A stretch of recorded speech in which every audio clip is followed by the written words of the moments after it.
Olá a todos, este é o canal Geopoliticando e hoje nós vamos falar a respeito do domínio dos mares. Quem é que domina os mares no mundo em que nós vivemos e quem é que domina a Terra? Esse é um dos assuntos que nós vamos tratar e para responder isso nós vamos olhar um mapa do mundo em que vivemos.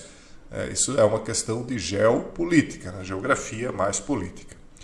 Se nós observarmos aqui os países europeus, a maioria deles aqui no sul se desenvolveu em torno do comércio no mar Mediterrâneo.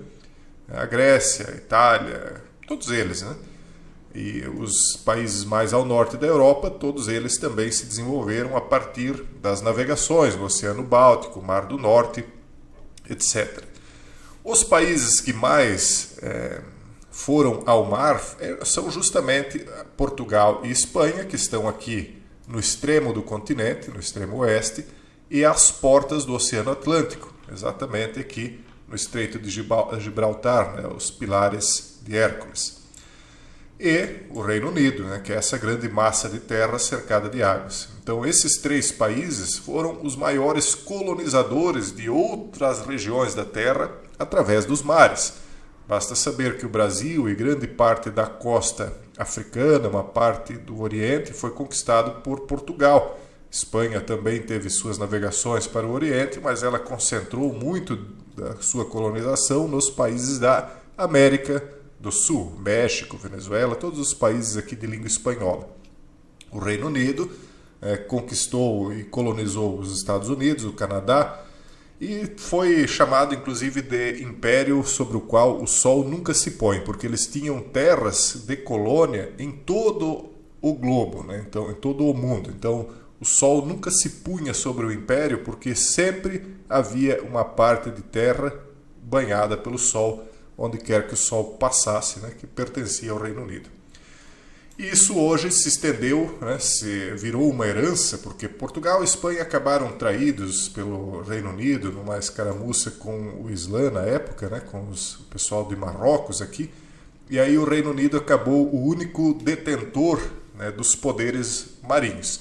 Depois disso, o herdeiro desse poder marítimo acabou sendo os Estados Unidos, um país com uma boa quantidade de costa banhada pelos mares, tanto na costa leste quanto na costa oeste, com dois países relativamente ou amigos, né, como é o Canadá, ou amigo e não forte o suficiente para impor qualquer tipo de preocupação aos Estados Unidos, aqui ao sul, e acabou então dominando os mares, como domina até hoje. E os países que dominam a terra são principalmente China e Rússia. Mongólia também, né, que é um país aqui bem ao centro, não tem nem sequer acesso ao mar, mas hoje ele não se destaca mais tanto quanto já se destacou anteriormente. Mas a Rússia, embora tenha uma boa parte de seu território banhado pelas águas, essas águas são mais ao norte. Então a Rússia é pareada com os Estados Unidos, ela tem nesse sentido uma comparação de quase ter a mesma capacidade de conquistar águas congeladas, né? Eles têm uma quantidade razoavelmente parecida de quebra-gelos que os Estados Unidos. Então eles têm um domínio das águas congeladas, mas as águas não congeladas são dominadas pelos Estados Unidos. Então o território terrestre é principalmente Rússia e China, os dominadores da terra. E os dominadores das águas são os Estados Unidos e a Europa.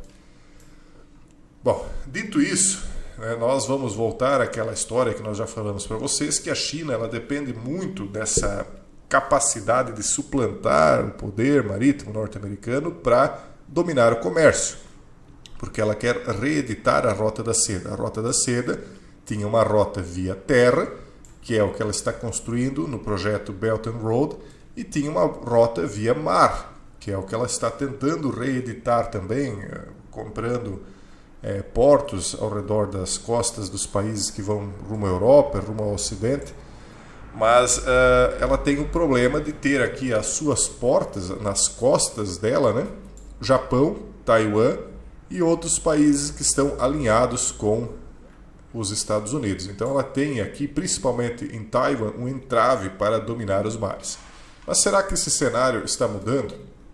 Esse artigo diz que sim, que a Marinha da China não é mais uma brincadeira, que ela está sendo uma ameaça crescente porque está em constante evolução para eventualmente desafiar as marinhas avançadas dos Estados Unidos, Japão e outras marinhas modernas. Será que esse artigo aqui tem lógica? Será que ele tem fundamento? Vamos dar uma olhada aqui.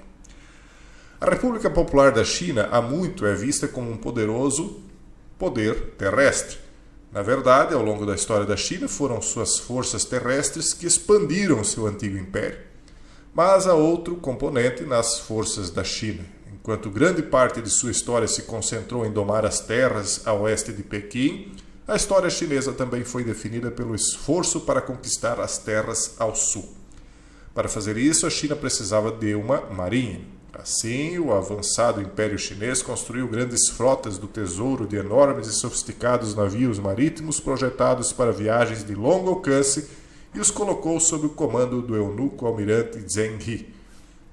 Inclusive, eu tenho uma teoria que não fui eu que desenvolvi, mas eu acabei chegando a ela porque eu concluí por conta própria de que muito da descendência indígena brasileira, norte-americana, é oriental, talvez não chinesa, mas existem histórias que dizem que navios tão grandes de madeira eram construídos que até 5.000 pessoas estavam dentro deles, e muitos se perderam e podem ter vindo parar nas costas da América do Sul, lá nos idos de 1.000 ou 2.000 anos atrás. Se você comparar a face de um indígena brasileiro com um chinês nativo, eles têm muita semelhança, né, no rosto. Enfim, as frotas do tesouro peregrinaram pelas águas além da costa chinesa, chegando às profundezas do Oceano Índico e até mesmo pousando na ponta da África. Antes de voltar para casa, seus extensos porões, cheios até a borda com materiais raros, animais exóticos e outras características únicas.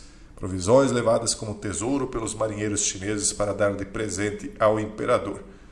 A capacidade naval da China era tão grande em um ponto de sua história de 4.000 anos que abundam os rumores de que os navios chineses chegaram à costa da Califórnia, na América do Norte, pelo Oceano Pacífico, muito antes dos europeus. Talvez seria essa tese aí dos índios, né? Mas então o imperador Ming faleceu e ele foi substituído por um bando de burocratas briguentos e míopes, os mandarins, segundo o artigo, né, que pouco se importavam com o mundo além da China e buscavam apenas preservar seu próprio status frágil na corte real chinesa em constante mudança. O império a todo custo. Eventualmente, a China ficou para trás dos europeus. A partir de 1400, a história foi escrita pelas mãos dos europeus e, eventualmente, de seus parentes americanos. A ferramenta usada para escrever essa história não foi a carruagem, mas os navios de G. E os navios de G geralmente pertenciam aos europeus ou aos americanos. Foi o poder naval que moldou a era moderna, e o poder naval era a especialidade das nações ocidentais. No entanto, a China tinha uma história profunda de grandeza marítima. Não foi apenas o poder continental da China, mas seu poder marítimo que definiu sua grandeza. Por séculos, porém, essa proeza naval permaneceu adormecida, sempre jogando em segundo plano para o poder terrestre da China. Aí ele conclui: esses dias estão no fim. Eu já vou dar a minha opinião. Esses dias não estão no fim. Eu tenho uma opinião a respeito disso, mas nós vamos continuar aqui analisando o artigo e daí rapidamente eu volto para a minha opinião aqui para explicar por que eu acho que a China não vai dominar os mares. Enfim, os estrategistas navais americanos modernos sempre tiveram uma visão míope da capacidade naval da China, segundo ele. Tendo assumido por muito tempo que a China era uma potência terrestre perene, eles falharam em reconhecer a longa história das capacidades navais chinesas. É verdade, existe uma alta capacidade da China, eles estão crescendo muito em poder marítimo, não há dúvida disso. Mas eu digo que eles não vão dominar e que os Estados Unidos, nesse quesito, continua dominando, como a China vai continuar um domínio terrestre. E isso tem, inclusive, uma informação aí que vocês vão, talvez muitos de vocês vão concordar comigo. Vamos adiante aqui.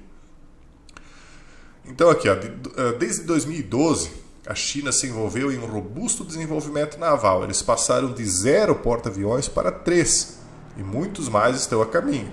A Marinha da China modernizou grande parte de sua capacidade de vigilância marítima para se igualar a seus concorrentes próximos. A Marinha da China aprimorou suas capacidades a tal ponto que agora eles têm a maior marinha do mundo, com conjuntos de missões em expansão para corresponder à força crescente e modernizada. E com sua força expandida e modernizada, a Marinha chinesa está se tornando mais agressiva, desafiando as patrulhas da Marinha dos Estados Unidos. Provocações crescentes ocorrem contra Taiwan, envolvendo-se em missões cada vez mais complexas, a distâncias muito maiores da costa da China do que a Marinha chinesa já fez. Estas são as ações do poder naval de 2 bits em declínio. Estas são as ações de uma força muito séria. E aí eles colocam aqui como ela está se desenvolvendo, etc. Que depois, que Taiwan, na minha opinião, então seria essa porta que impede a China de se expandir. Eu já expliquei aqui algumas vezes por quê. Porque ela está exatamente no meio da costa chinesa, então, primeiro que isso divide a frota marítima, né? Uma parte tem que ficar em cima e outra embaixo. Se eles tentarem, durante uma disputa, passar para um lado ou para o outro, uma ilha pode ser utilizada para afundá-los. Se eles resolverem sair daqui, também podem ser afundados, até porque essas pequenas ilhas japonesas estão todas no caminho, né? Percebam isso aqui, ó. São pequenas, mas ilhas não podem ser afundadas, enquanto navio podem. Ah, mas outros artefatos podem ser jogados em terra. Sim, como aqui também poderiam ser jogados. E note que eu não estou aqui para fazer torcida, estou aqui para dar uma opinião sincera. A China tem sim força, mas eu penso que na questão dos mares ela não vai dominar. Até porque, eu digo, um dos motivos que eu penso isso, é porque no livro das Revelações, nós aqui fazemos análise de geopolítica, mas nós temos uma fé também, né? No livro das Revelações é dito que uma força de 200 milhões de homens marcharia desde os reis do Oriente. Quem é que tem poder para colocar 200 milhões de homens ou 400 milhões de botas em solo marchando? Só um país que tem realmente uma quantidade gigantesca de pessoas, né? Pelo menos 1 bilhão de pessoas, porque aí você tira pessoas de idade, você tira crianças, então tem que sobrar 200 milhões. E por que isso aconteceria? Por que eles teriam de marchar via terra? Porque via mar a coisa ficaria complicada, não daria para se sair via mar. Então eles teriam de sair via terra e marchariam justamente para o umbigo do mundo, porque o umbigo do mundo muito provavelmente será utilizado como um portão que vai tentar também impedir via terra o avanço para o oeste. Esse seria o vídeo de hoje, né? Espero que vocês aproveitem o conteúdo, espero que eu esteja ajudando aqui a trazer informação. Deixo um forte abraço a todos e até o próximo vídeo, se Deus quiser.